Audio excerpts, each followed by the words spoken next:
वर्चस्व सहज समजावे म्हणून हिंदी भाषेतून मराठी भाषेत रूपांतरित करण्यात आलेला आहे.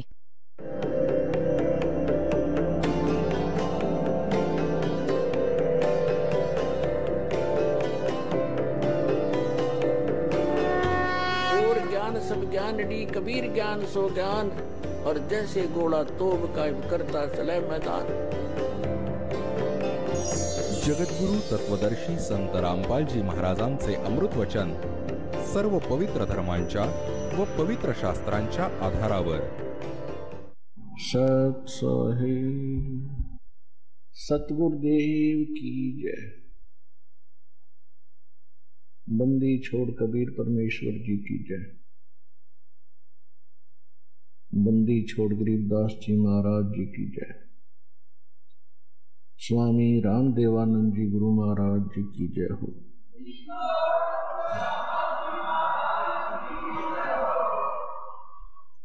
गरीब नमो नमो सतपुरुष को नमस्कार गुरु की नहीं. सुर नर मुनिजन साधुआ संतों सर्वस्ती नहीं. सतगुरु साहेब संत सब डंडो तुम प्रणाम. आगे पीछे मत हुए तिनको जान कुर्बान. निराकार निर्विषमकार जाल वैबंधनम. निर्लेपम निज निर्गुणम अकल अनुवेशंदनम. सोहम सुरति समापतम सकल समाना निर्तल. उज्ज्वल हिरंबर हरदमम बेपरवाह अथा है. वार पार निमद्यतम. ग्रीव जो सुमर सिद्ध होई गणनायक गलताना. करो अनुग्रह सोई पारस पद परवाना. आदि गणेश मनाओ गणनायक देवन देवा. चरण कमल लाऊं आदंत करूं सेवा. परम शक्ति संगीतम रिद्धि सिद्धि दाता सोई. अविगत गुण अतीतम सत्य पुरुष निर्मोही. जगदम्बा जगदीशम मंगल रूप मुरारी. तन मन अर्पों शीसम भक्ति मुक्ति भंडारी. सुर नर मुनि जन ध्यावे ब्रह्मा विष्णु महेशा. शेष सहस मुख गावे पूज्य आदि गणेशा. इंद्र कुबेर सरीखा वरुण धर्म राय ध्यावे. समर्थ जीवन जी का मन इच्छा फल पावे. 33 कोटि अधारा ध्यावे शेष 88. उतरे बहुजल पारा कट है यम की फांसी. 33 कोटि अधारा ध्यावे शेष 88. उतरे बहुजल पारा कट है यम की फांसी. कर जोरूं विनती करूं दरूं चरण पर शीश. गुरु जी राम देवानंद जी महाराज ने दियो नाम बख्शीश. कोटि कोटि सिजदा करूं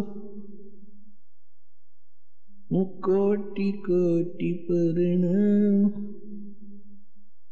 चरण कमल में राखियो में बांधी जम गुलाम.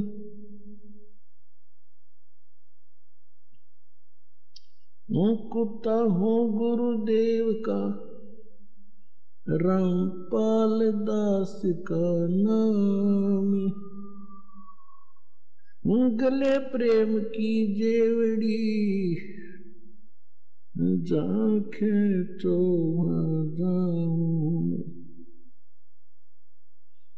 तो करो तो करो तो बावड़ो. दूर दूर करो तो जो राखो तो ही रहूं, जो देवो सो खाऊं।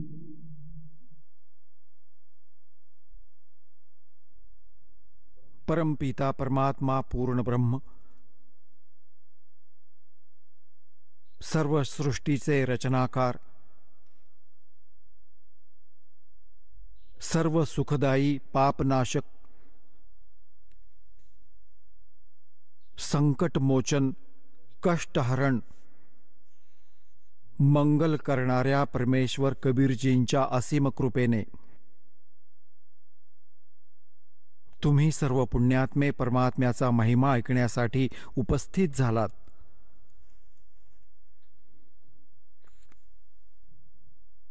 ह्या मानवाला, ह्या प्राण्याला सगळ्यात आधी सर्वात दुर्लभ जी गोष्ट आहे ती मानव शरीर सांगितलं आहे.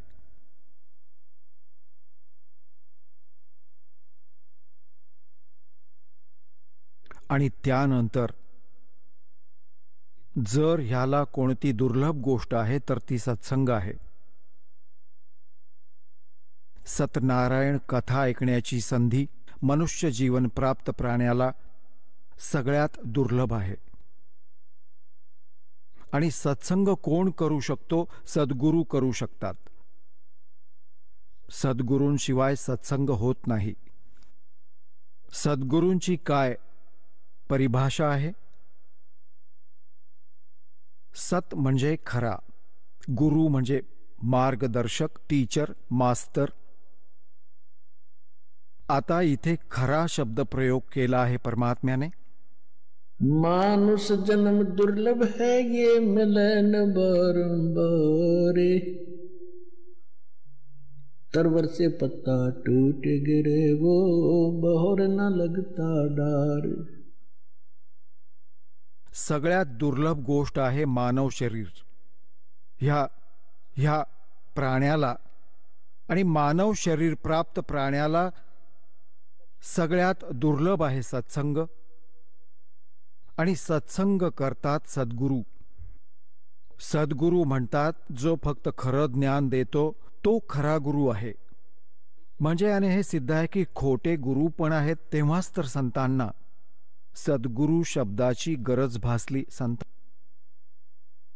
जसे ब्रह्म, ब्रह्मचा अर्थ आहे परमात्मा.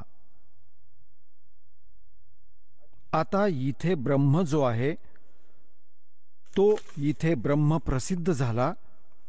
दुसऱ्या शब्दात सांगू शकतो ब्रह्मचा अर्थ आहे मालक, स्वामी. तर एकतर 21 ब्रह्मांडांचा ब्रह्म आहे,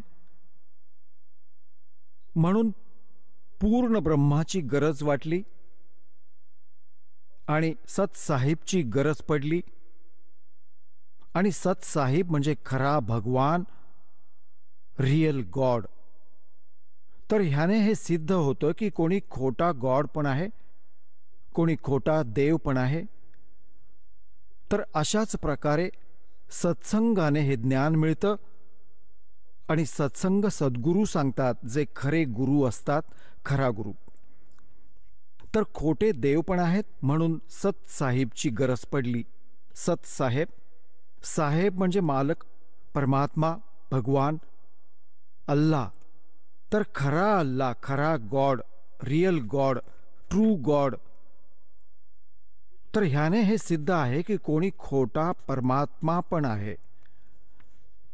तर ज्या लोकात आपण राहतोय तो खोटा देव आहे, खोटा प्रभू आहे. तो सतसाहेब नाहीये. सूक्ष्म वेदात म्हटलंय की मुल्ला माया मग में बैठी हंसा सुन सुन खाई, ये ज्योत स्वरूपी कहे निरंजन में ही करता भाई. हाय हाय. एक न करता दो न करता नौ ठहराए भाई, दसवां भी धुंधर में मिल जा सत्य कबीर दुहाई. तर काय सांगतायत? सूक्ष्म वेदामध्ये आदरणीय गरीबदास साहेबजी जे परमात्म्याशी परिचित झाले आणि ज्यांच्या माध्यमातून परमात्म्याने हे आधीच सांगितले होते की 12व्या पंथाचा जो प्रवर्तक असेल, ज्याचा जन्म संवत्सर 1774 मध्ये होईल, त्याच्याद्वारे माझ्या महिम्याची वाणी पुन्हा प्रकट होईल यथार्थ रूपात. तर ते पुण्यात्मा गरीबदासजी साहेब म्हणतात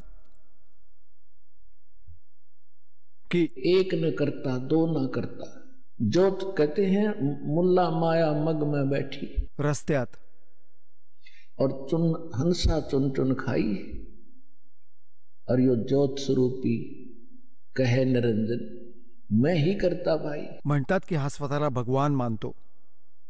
जसं श्री शिवपुराणात रुद्र संहितेत जेव्हा ब्रह्मा आणि विष्णूचं आपसात स्वतःच्या श्रेष्ठत्वावरून युद्ध झालं, भांडण झालं, लढाई झाली, त्यांच्यामध्ये ह्याने एक स्तंभ उभा केला, लिंग, खूप मोठा तेजोमय पिलर.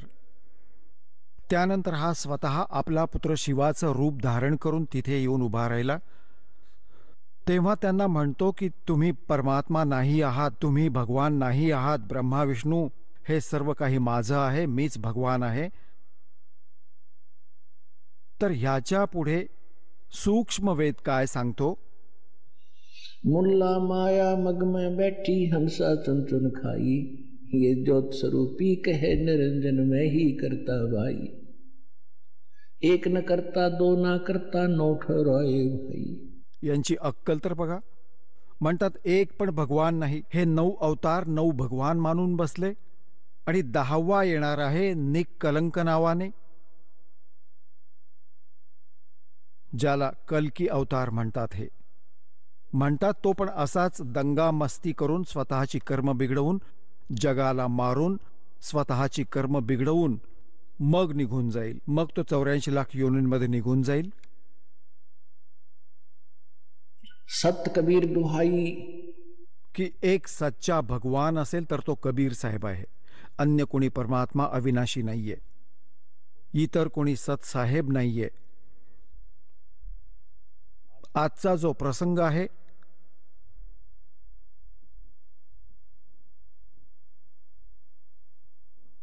की परमात्मा कोण आहे, त्याला आपण कसं सिद्ध करायचं, कुठून प्रमाणित होईल,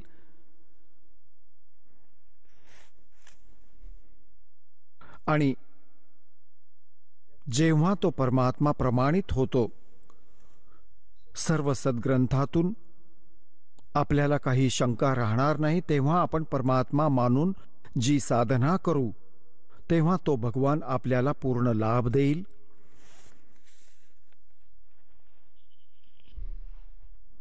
तर प्रसंग चालू आहे की खरा साहेब आणि खरा गुरु हे दोघेही भेटतील, तेव्हाच आपलं कल्याण होईल. तर पुण्यात्म्यांनो, तुमचं सौभाग्य आहे की तुम्हाला मानव शरीर प्राप्त, जे प्राण्यांसाठी अति दुर्लभ सांगितलं आहे. दुसरी गोष्ट जी दुर्लभ आहे ती सद्गुरू, म्हणजे सत्संग म्हणा, सद्गुरू म्हणा. सद्गुरू शिवाय सत्संग होऊ नाही शकत. तर ती पण आज तुम्हाला मिळाली आहे. तुमच्या नशिबाचा, तुमच्या पूर्वजन्मातील संस्कारांचा काही एस्टिमेट लावला नाही जाऊ शकत. तुम्ही किती पुण्यकर्मी प्राणी. आज जरी कोणी गरीब आहे, झोपडीत राहतो, भले घरामध्ये राहतो, कोणी रिक्षा चालवतो, कोणी पायी मजुरी करतो वा कार हेलिकॉप्टरमध्ये जातो, हा मानव शरीर प्राणी जो आहे ते परमात्म्याची भक्ती करू शकतात. आणि दुर्भाग्य त्यांचं जे अजूनही खेळण्यांशी खेळतायत, सौभाग्य तुमचं जे भगवानाशी परिचित झालेले आहेत आणि त्या मार्गावर अग्रेसर होत आहेत. आता जसं दोन प्रकारे हे मानव शरीर तुम्हाला प्राप्त होतं. एक तर पूर्वसंस्कारांनी आणि एक टर्न वाईज असतं. टर्न वाईजचा अर्थ आहे 84 लाख प्रकारच्या प्राण्यात सर्व कष्ट सोसून त्यानंतर एक मानव शरीर मिळतं असं विधान आहे प्रभूंचं. तर जे अशा प्रकारे आलेले प्राणी आहेत जे टर्न वाईज म्हणजे नंबर वाईज ज्यांचा जन्म झालाय मनुष्याचा, ते पटकन भक्ती ग्रहण करत नाहीत. आणि जे पूर्वजन्मातील संस्कारात मनुष्य होते, आताही मनुष्य म्हणून जन्मले आहेत, तर ते असे मनुष्य जन्म त्यांनाच मिळतात जे मागच्या जन्मी काही ना काही भक्ती साधना करत होते.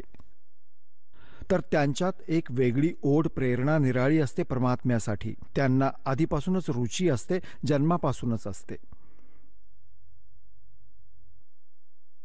तर अशा प्रकारे मग मानव शरीर प्राप्त प्राण्यांमध्ये एक अजून दोन प्रकारची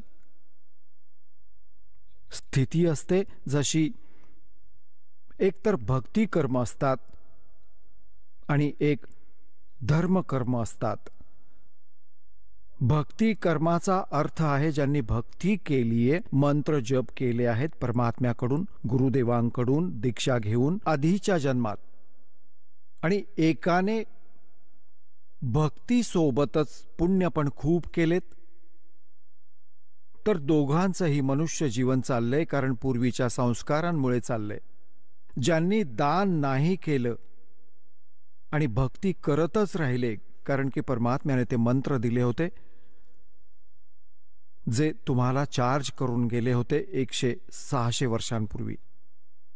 तर सोबतच परमात्मा हे पण सांगत होते, चिड़ी चोंच भर ले गई नदी न गट्टो नीर, दान दिए धन घटे नहीं, कह रे साहेब कबीर। देते को हर देत है जहां तहां से आन, अन देवा मांगत फिर साहेब सुने ना कान। धर्म तो दसके नहीं ये दसके तीनों लोग, खैरायत में खैर है वही की जो आत्म पोख। परमात्मा म्हणतात धर्माचा नाश होत नाही. भले तिन्ही लोक नष्ट झाले, ज्यांनी धर्म केला आहे असे प्राणी, त्यांचं परमेश्वर असं रक्षण करतो जसं आपल्या हातावर उचलेल. आणि भक्ती तर करायचीच आहे. जसं तुम्ही बी पेरलं पिकाचं, धान्याचं, गव्हाचं, तर बीज तर मूळ गोष्ट आहे. त्या बीजापासून रोप बनून परिपक्व करण्यासाठी खूप अजून प्रोसिजर मोठी आहे. ती सगळी जर वापरली शेतकऱ्याने तरच पीक पूर्ण येईल. तर बी पेरल्यानंतर त्याच्यात वॉटरिंग होतं, सिंचन. त्याच्यानंतर त्याच्या तण जंगली गवत उत्पन्न होतं, त्यालाही वेचणं, काढणं, खत टाकणं, त्याचं रक्षण करणं, मग ते पीक प्राप्त होतं. तर अशाच प्रकारे ही नामे जी दिली जातात तुम्हाला, हे नाम दीक्षा मंत्र जे आहे तुमचे बीज आहे. आणि या भक्तिरूपी बीजाला, या पिकाला तयार करण्यासाठी ह्याच्यात 5 यज्ञ अजून आहेत. म्हणजे 5 या क्रिया तुम्हाला आणखी करायच्या आहेत.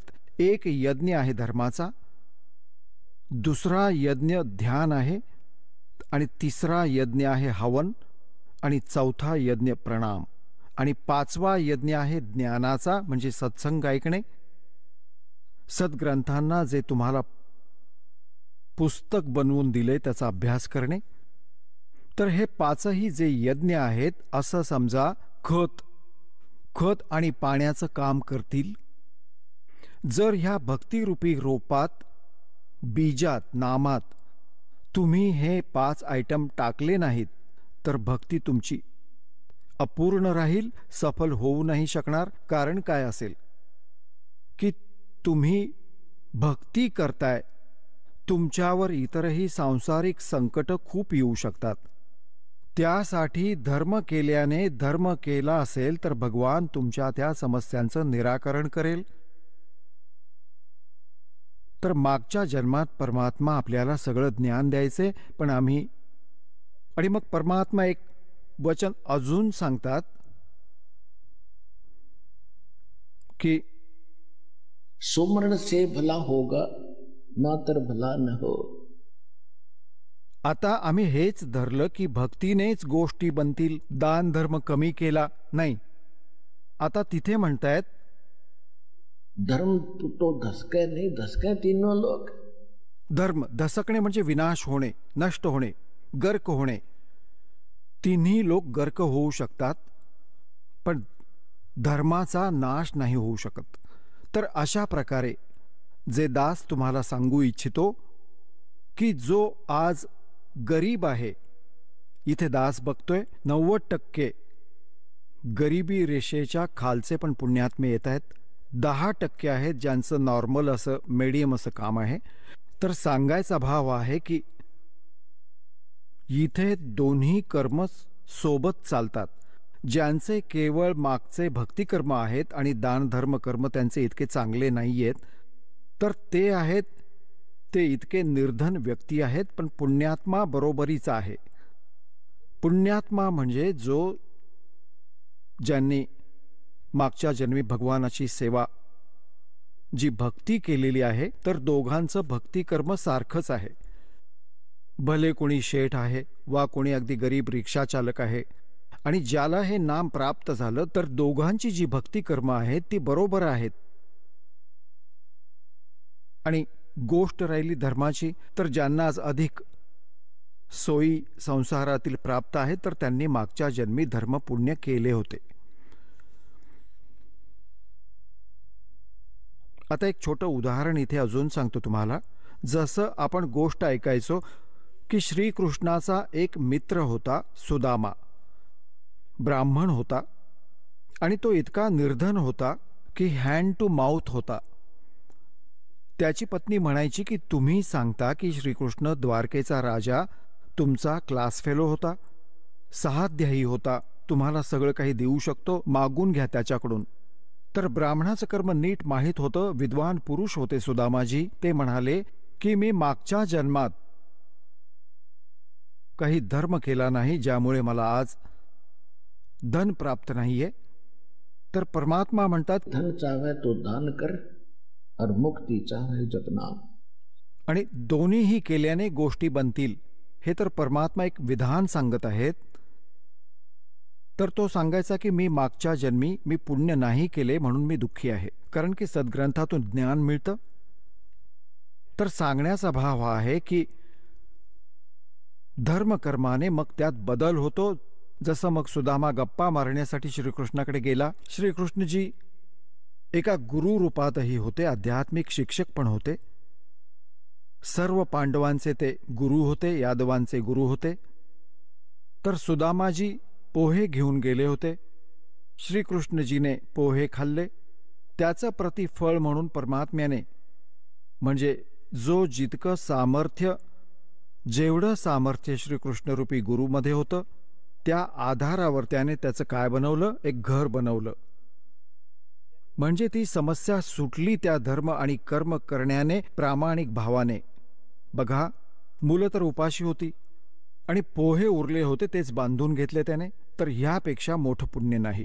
आज कोणाकडे 1 कोटी संपत्ती आहे आणि त्याने 1000 दान केले, दान तर ते पण आहे, आणि ज्याने 1 कोटीतले 1 कोटी देऊन टाकले, तर त्या दानात त्यात जमीन आसमानाचं अंतर आहे. तर सुदामाजींनी जे पोहे दिले ते समजा 1 कोटीतले 1 कोटी दिले. मग त्याने प्रसन्न झाला. त्याच्याने प्रसन्न होऊन त्याला काय मिळालं? एक महाल मिळाला, आजीवन सुखाचं साधन मिळालं. पण मोक्ष जसाच्या तसा राहिला. पशुपक्ष्यांची योनी तरीही सुदामाला प्राप्त झाली. आता इथे येणाऱ्यांना प्रेरित केलं जातं खऱ्या अंतःकरणाने, खऱ्या श्रद्धेने. आपल्या सामर्थ्य अनुसार जरूर दान करा, मग त्याने तुमची ती समस्या सुटेल, तुमची जी पूर्वजन्मात तुम्ही चूक करून बसलात, धर्मदान केलं नाही, आज एक एक पैशासाठी भटकताय, तर ती समस्या आता इथे सुरू होते.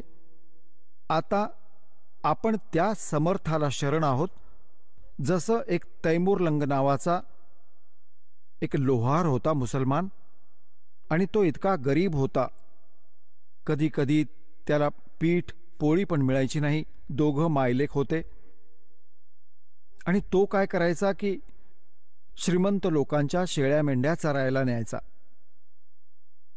एके दिवशी पण ते होते धार्मिक, पूर्वीचे संस्कार चांगले होते.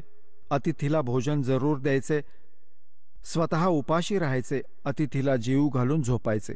अशा प्रकारे परमात्मा तिथे पोचले एका जिंदा महात्म्याच्या रूपात. ज्यावेळी तैमूरलंग बकऱ्या चारत होता, तिथे जाऊन त्याच्याजवळ झाडाखाली बसले भगवान. तैमूरलंग म्हणाला, महाराज जेवणाचं काय? परमात्मा म्हणाले, बाबा जेवण करीन. तैमूरलंगचं जेवण झालं होतं. मग घरी गेला, आपल्या आईला म्हणाला, आई एक वाटसरू साधू आहे, गावाच्या अगदी जवळच त्या वृक्षाजवळ शेळ्या मेंढ्या बसल्या होत्या आणि जेवण करू इच्छितो आई.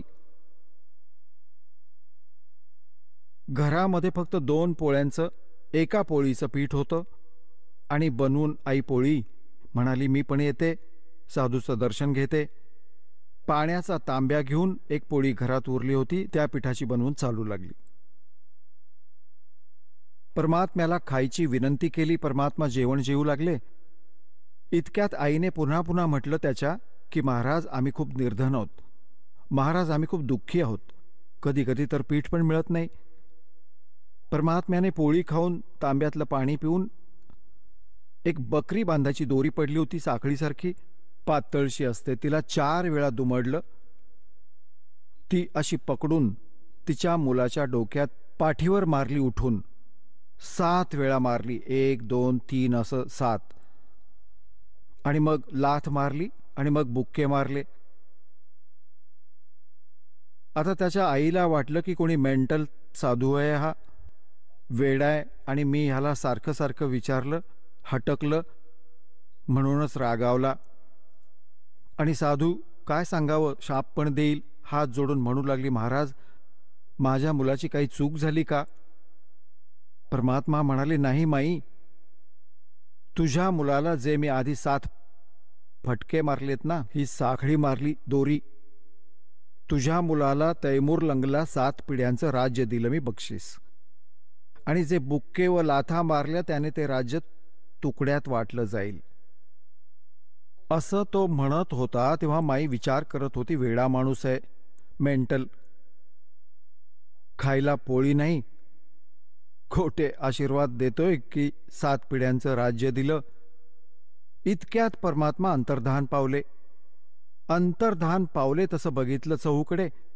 त्यांना वाटले की हा तर देवदूत होता. पण इथे गोष्ट गळ्याखाली उतरत नव्हती की माझा मुलगा राजा बनेल. म्हणतात, साधू बचन उलटे नाही, चे पलट जाओ ब्रह्मांड.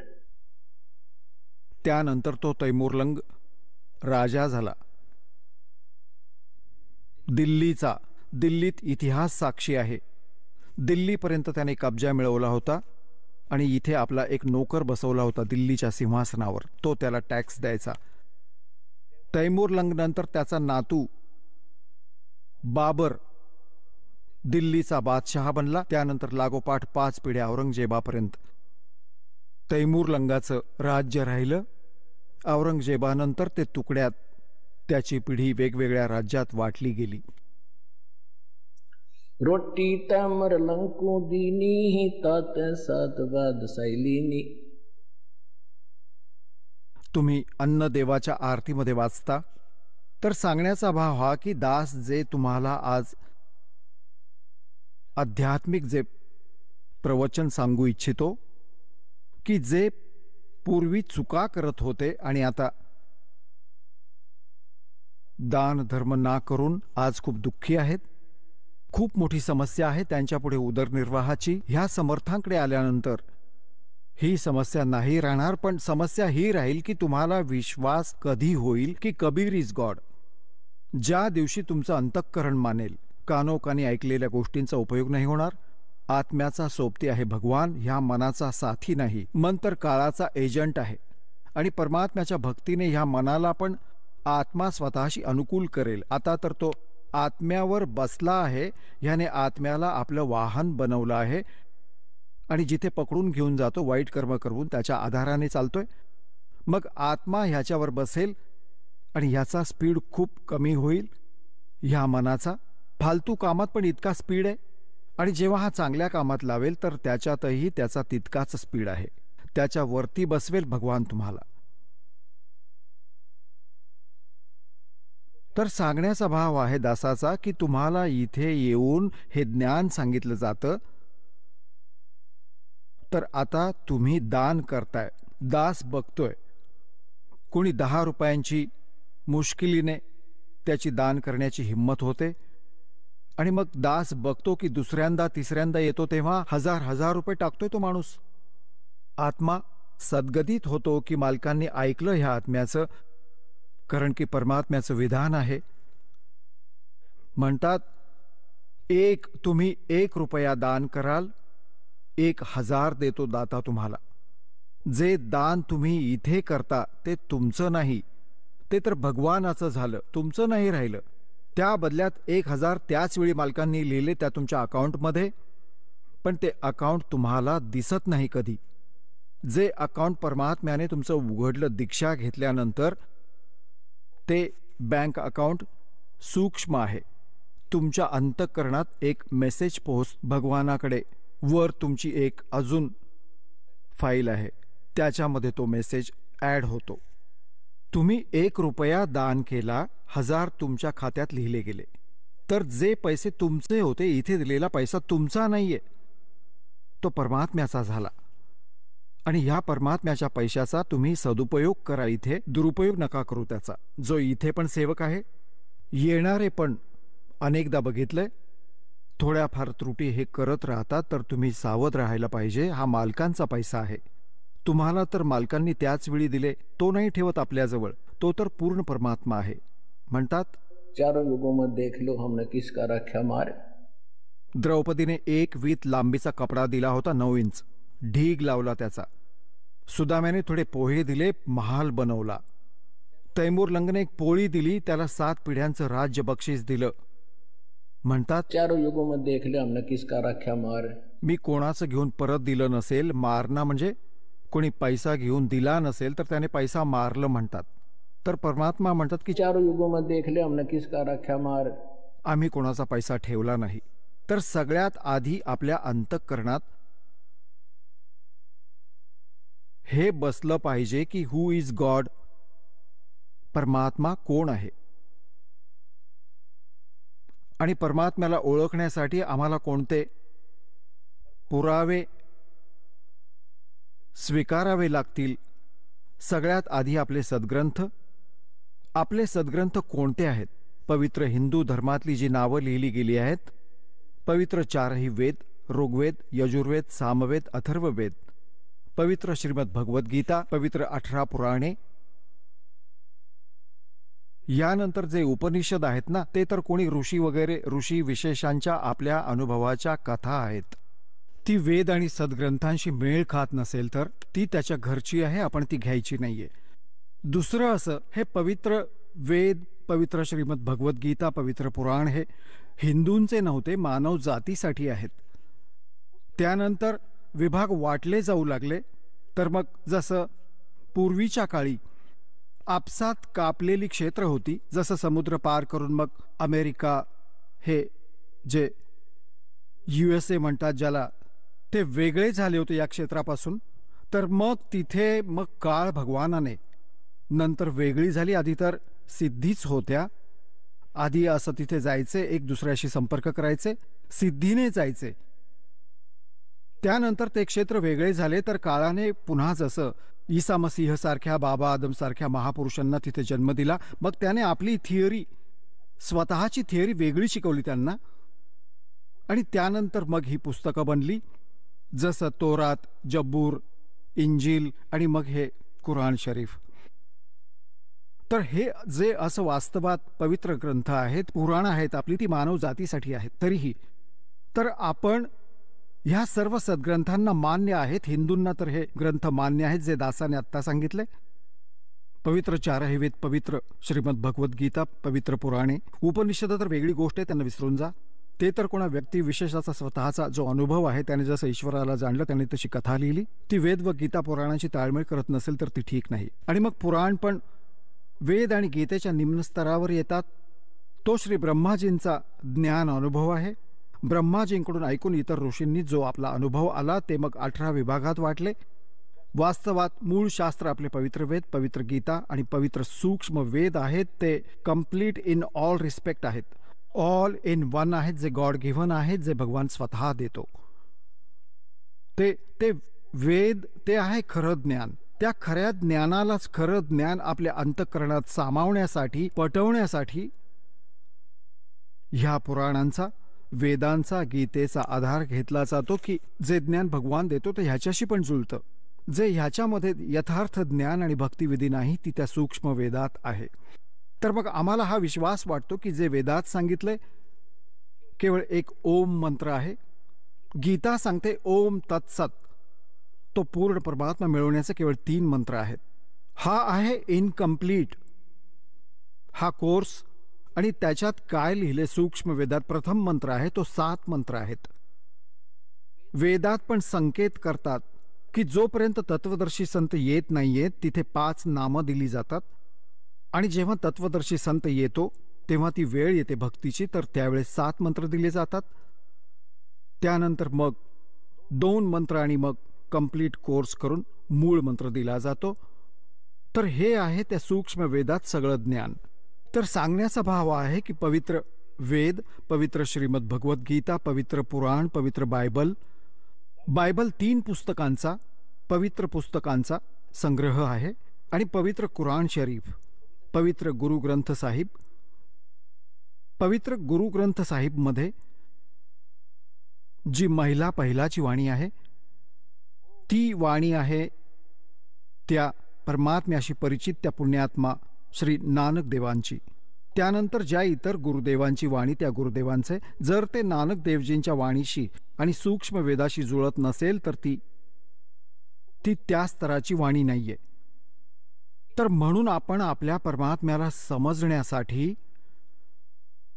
आपल्या परमात्म्याला ओळखण्यासाठी या सद्ग्रंथांचा आधार घ्यावा लागेल, यांच्यावरून प्रमाणित करावे लागेल. जे ह्या सद्ग्रंथांशी जे जुळतात आणि ह्या सद्ग्रंथांवर, ह्या कसोटीवर जे खरे उतरतात तर ते आहेत परमात्मा. तर सगळ्यात त्यानंतर ज्या महापुरुषांना परमात्मा प्राप्त झाला आणि त्यांनी मग कोणते मंत्र जपले, ज्याने त्यांना मोक्ष मिळाला, तर ते आहेत मंत्र भक्तीचे. आणि तेच मंत्र आपल्या सद्ग्रंथांशी जुळतात की खरोखरच ते मंत्र हेच आहेत. आणि त्या महापुरुषांनी पण तेच मंत्र जपले आणि त्यांना मोक्ष मिळाला आणि सद्ग्रंथही तेच सांगतायत. तर हा आहे खरा भक्तिविधी. ह्यात फक्त 2च गोष्टी आहेत समजण्याच्या. एक तर हु इज रियल गॉड, वास्तविक भगवान कोण आहे, आणि what is the real worship of, way of worship of God, परमात्म्याच्या भक्तीची जी रियल सत्साधना कोणती आहे, कोणता मार्ग आहे. हे 2 जेव्हा क्लिअर होतात तेव्हा मग निसंशय होऊन तुम्ही भक्ती करू शकता, तुम्ही भक्त बनाल. श्रीमद भगवद्गीता अध्याय नंबर 2च्या श्लोक 53 मध्ये 53 मध्ये म्हटले की अर्जुन, ज्यावेळी तुझी बुद्धी वेगवेगळ्या प्रकारे भ्रमित करणाऱ्या वचनांवरून हटून एका तत्वज्ञानावर स्थिर होईल तेव्हाच तू योगाला प्राप्त होशील, तेव्हाच तुझी भक्ती सुरू होईल, तू भक्त बनशील, योगी होशील. तर ह्या दासाचा जो उद्देश आहे, भगवानाचे काळाशी जे प्रॉमिस आहे, ॲग्रीमेंट आहे, ते हेच होतं. काळाने म्हटलं होतं की तुम्ही तुमचं ज्ञान देऊन तुम्ही तुमचं बनवा प्रभू, बाय फोर्स करू नका. जो तुमच्या ज्ञानाला मानेल तो तुमचा झाला, जो माझ्या जंजाळात अडकेल तो माझा असेल. मी त्याला खाईन, नाचवेन, जन्ममृत्यूमध्ये त्याला फेऱ्या मारायला लावीन, त्यात अडथळा करू नका. परमात्म्याला तर माहीतच होतं की मी जर यांना घेऊन जाऊ शकतो एका सेकंदात पूर्ण विश्वाला, पण त्यांना तिथे जाऊनही पुन्हा तीच कुबुद्धी सुचेल, यांना पुन्हा पाठवावं लागेल मला. तर आधी तिथे नेण्याच्या योग्य बनवलं जाईल तुम्हाला इथून, तुमचे भक्तिकर्म वाढवून, तुमच्यात साधुता पण आणून, तुमच्यात विशेष तळमळ निर्माण करून, ते खरं ज्ञान सांगून, तुमच्यात विशेष तडफ तयार करून, तुमची एकमेव ओढ सतलोकात जाण्याची असेल तेव्हा तिथे जाल.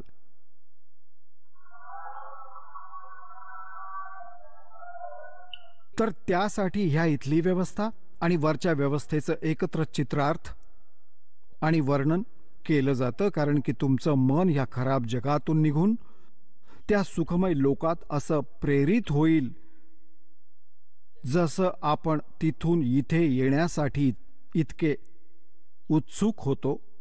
इतकी उत्सुकता, इतकीच प्रबळ प्रेरणा इथून तिथे जाण्याची व्हावी. आणि ती होईल कारण आत्तापर्यंत आम्हाला ज्ञानातलं कख पण माहीत नव्हतं. आपण तर जन्म मरणाच्या चक्रातच पूर्ण मानलं होतं की बस हेच एक काम आहे, मरा सगळे मरतात, आम्ही पण मरतो, काही फरक पडणार नाहीये. आता कळून चुकेल, ह्याने खूप फरक पडणार आहे. कोटी जन्म झाले आहेत आमचे धक्के खात खात, गाढव कुत्रे डुक्कर बनून भटकत. थोडंसं मनुष्य शरीर आहे तर यात सुखाचं जेवण मिळतं, यात आपण माहीत नाही काय बनून बसलो. तर आमचे ते ज्ञानाचेही चक्षु उघडेल भगवान, मग आम्हाला भूत भविष्य वर्तमान सगळं दिसू लागेल. तर जो प्रसंग चाललाय त्यावरच येऊया. परमात्म्याला ओळखणं सगळ्यात पहिलं काम आहे आपलं, कारण की आजपर्यंत आपल्याला डेफिनेशन ऑफ गॉड माहीतच नव्हती. परमात्म्याच्या प्रभूच्या परिभाषेशी परिचित नाहीये. कोणी म्हणतं भगवान निराकार आहे, कोणी म्हणतं भगवान श्रीकृष्ण आहे, श्रीराम आहे, ब्रह्माजी श्री विष्णूजी, श्री ब्रह्माजी श्री शिवजी हेच भगवान आहेत. मग हनुमानजी भगवान आहेत, मग गणेशजी भगवान आहेत. त्यानंतर ही जी छोटी मंदिरं समाध्या आपण बनवून ठेवल्यात त्यांनाही भगवान बनवलं. बघा परमात्म्याची परिभाषा काय आहे. परमात्म्याची व्यवस्था अशी आहे जसं इथे तुम्ही बघता अधिकारी आहे, कर्मचारी आहे, अधिकारी आहे, आणि मग मंत्री, मुख्यमंत्री, पंतप्रधान हे सर्व साहेब म्हटले जातात.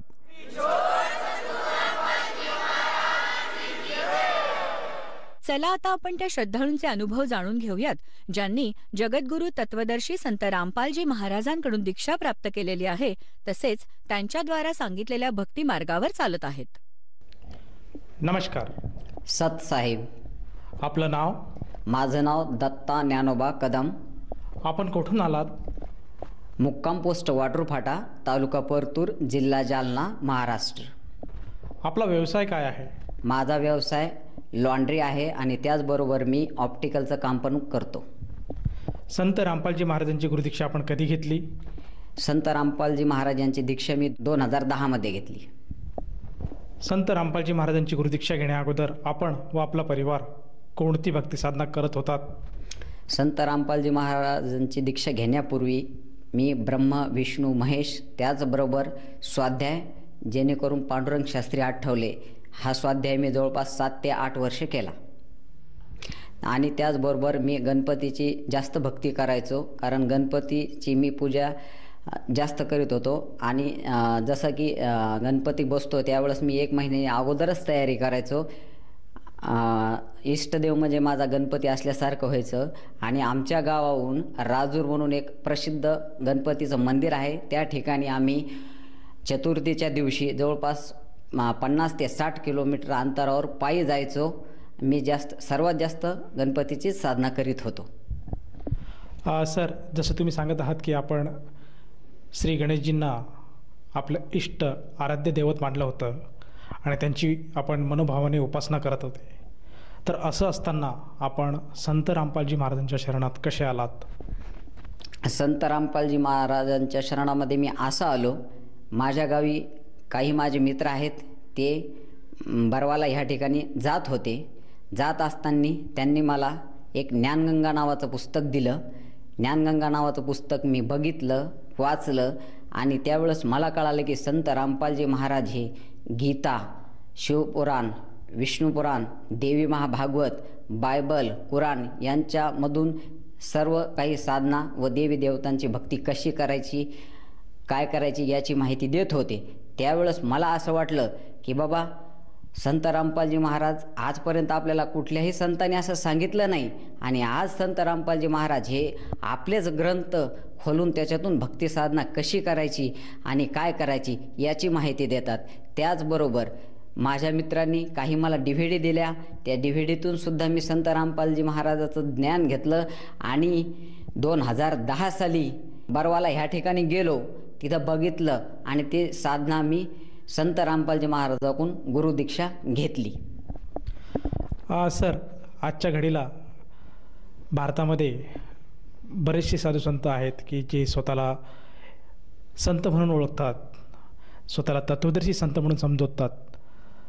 तर या सगळ्या संतांच्या गर्दीमध्ये आपल्याला संत रामपालजी महाराज हेच एक खरे संत आहे, हेच तत्वदर्शी संत आहे, हे कसं काय पटलं?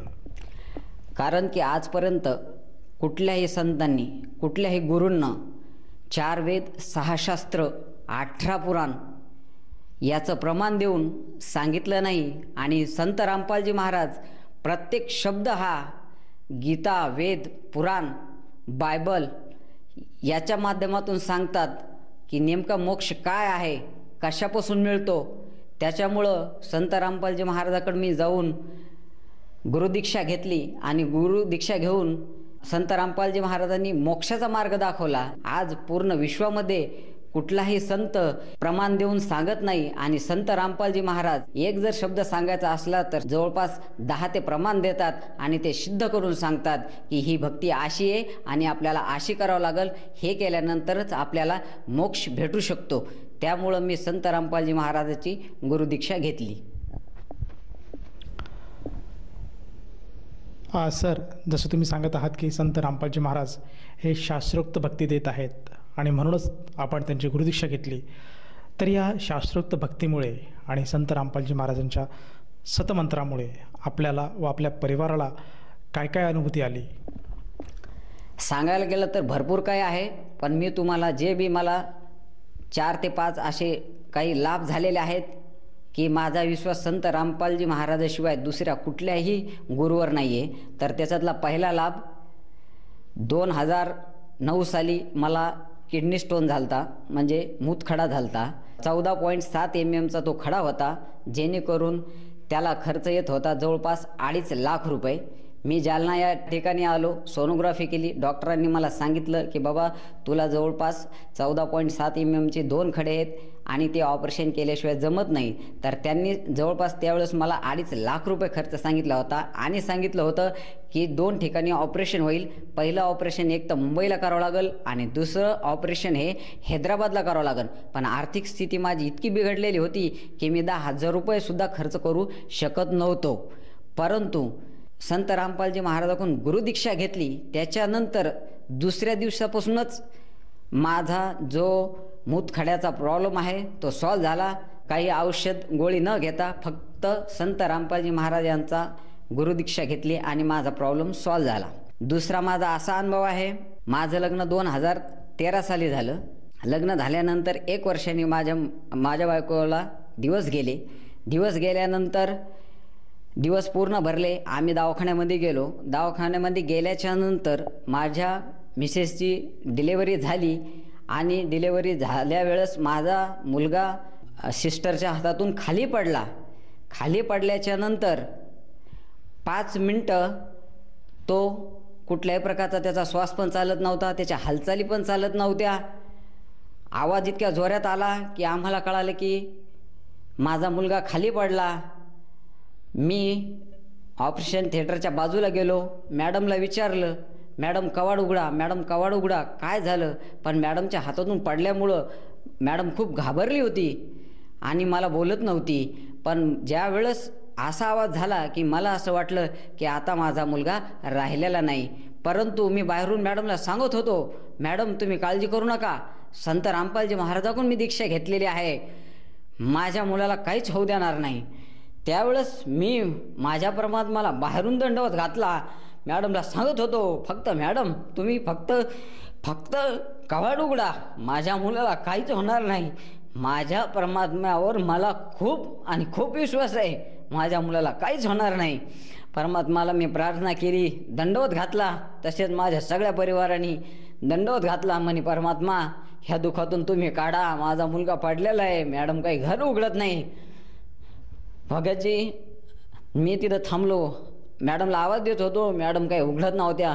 पण काही क्षणांनी ज्यावेळेस मी दंडवत घातला त्यावेळेस मुलाला अचानक आवाज सुरू झाला. सगळ्यात मोठा माझा तो लाभ होता. मॅडम आल्या. मी म्हणलं मॅडम तुम्ही कवड का उघडत नव्हत्या? मग मला मॅडमने सांगितलं की भैया तुमचा मुलगा माझ्या हातातून खाली पडला होता आणि त्याचे श्वास 5 मिनिटासाठी बंद झाले. पण त्यावेळेस माझ्या परमात्म्याने मला त्या दुःखातून काढलं व माझ्या परिवाराला काढलं आणि माझा मुलगा आज जिवंत आहे, तो 5 वर्षाचा आहे. त्याच्यामुळं संत रामपालजी महाराज जगामध्ये एकमेव असे गुरु आहेत की त्यांच्याशिवाय गुरु नाही, तत्वदर्शी संत नाही. ते जे साधना सांगतात ते साधना खरीच आहे. आणि परमात्मा सांगतात की माझ्या भक्तावर असं कुठलंही संकट येणार नाही, कारण परमात्मा ते तारतात आणि भक्ताला कुठलीही अडचण होऊ देत नाही. त्याच्यानंतर तिसरा लाभ असा आहे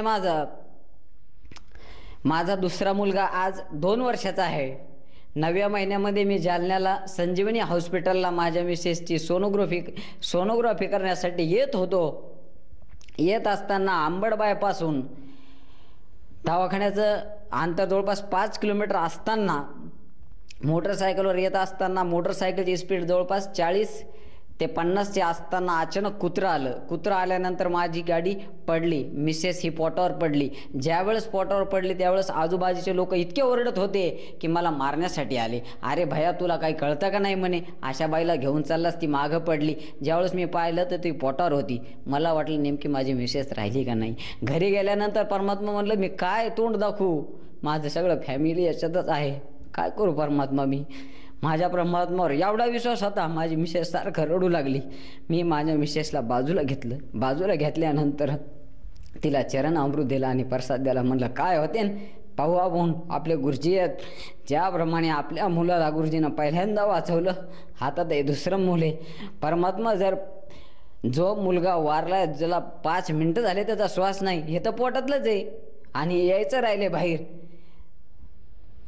बाजूला ठेवलेला असताना मी तिला इकून तिकून चोंभाळलं, शरण अमृत दिलं. तिच्या डोक्यात पाहिलं तर जवळपास मोठीशी गाठ आली.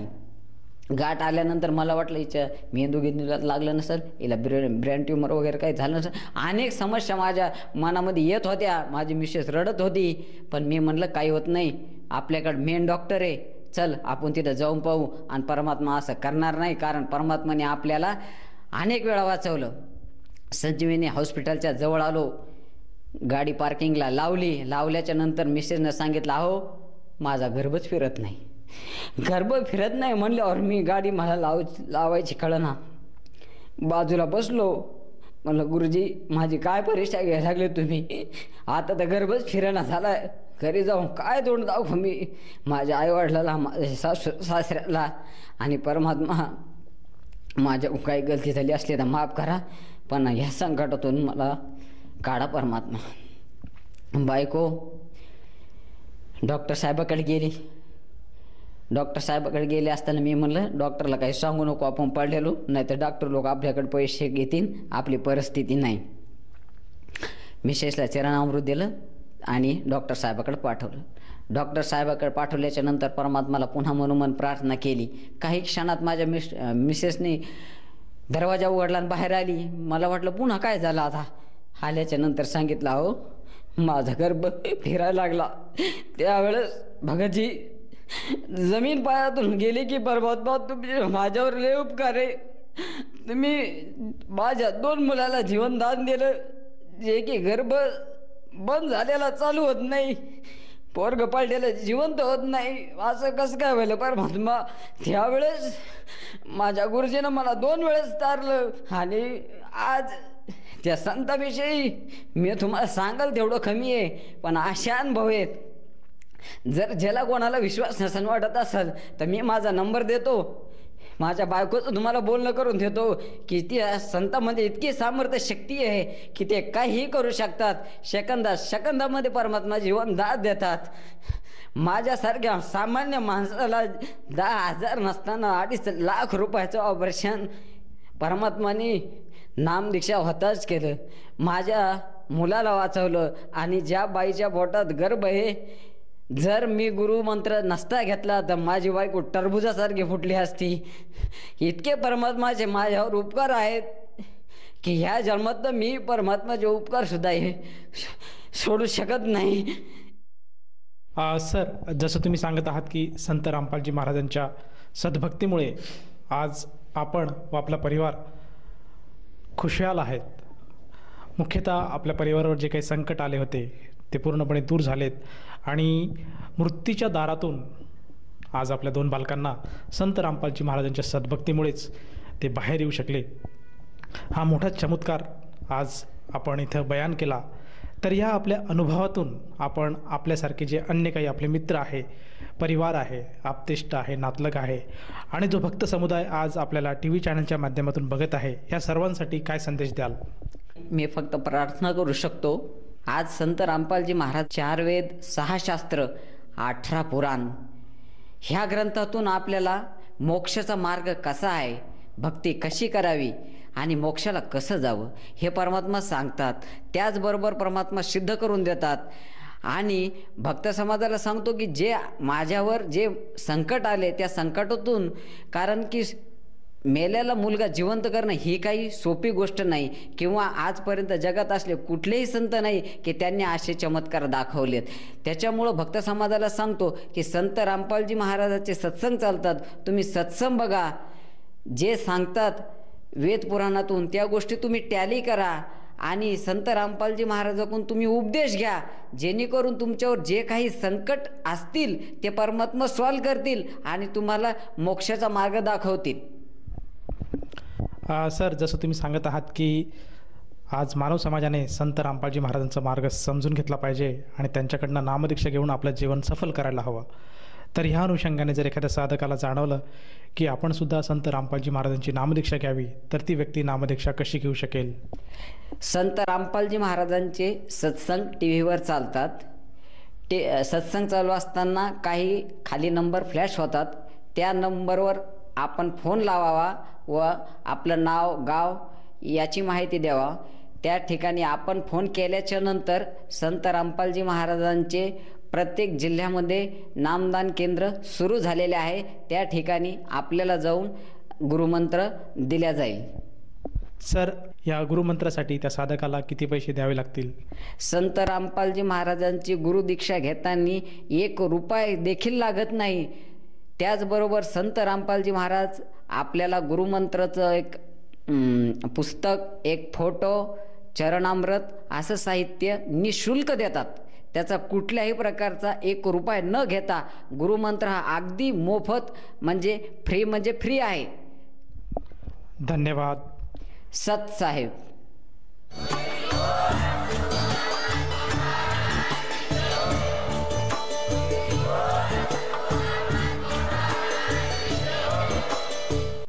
आपण ऐकत होता जगद्गुरु तत्वदर्शी संत रामपालजी महाराजांचे मंगल प्रवचन. निःशुल्क नामदीक्षा प्राप्त करण्यासाठी आणि अधिक माहितीसाठी संपर्क करा 7030303951 7030303952. आमची वेबसाईट आहे www.jagadgururampalji.org.